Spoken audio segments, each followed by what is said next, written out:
आप देख रहे हैं मिशन न्यूज़, पाकिस्तान की आवाज़।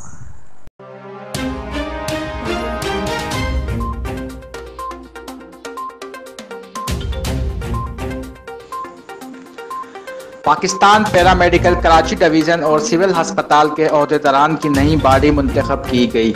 मरकजी सदर कयूम खान मरवत के कहने पर इजलास रखा गया, जिसमें कराची डिवीज़न के नए अहदेदारान को नोटिफिकेशन जारी कर दिए गए।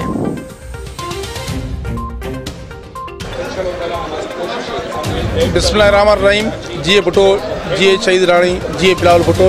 आज का जो प्रोग्राम था हमारा Pakistan peace paramedical staff Karachi division की बॉडी अनाउंसमेंट की, जो का हमारे मरकज़ी सदर कयूम खान मरवत साहब ने और हमारे सिंध के सर असला सामपियों ने जो पूरी सिविल अस्पताल यूनिट की बॉडी जो का और कराची डिवीज़न की बॉडी अनाउंसमेंट की।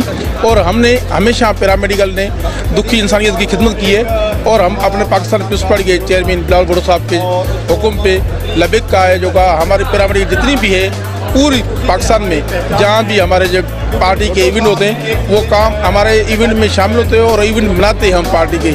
और इस दफ़े जो पार्टी के जो का अपना बिलावल भुट्टो साहब ने जो को जलसे का ऐलान किया है 14 कारसाज का जो का कायदे आज़म मज़हब पे जो का इंशाअल्लाह से हमारी कराची डिवीज़न कैंप लगाएगी पाकिस्तान पीस पैरामेडिकल की तरफ से।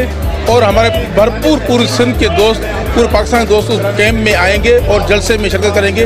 हमारी डिवीज़न के सदर नियाज अहमद खास खेली, जबकि सिविल अस्पताल के सदर मुनीर शाह मुंतखब हुए अपनी बेहतरीन कारकर्दगी की बिना पर।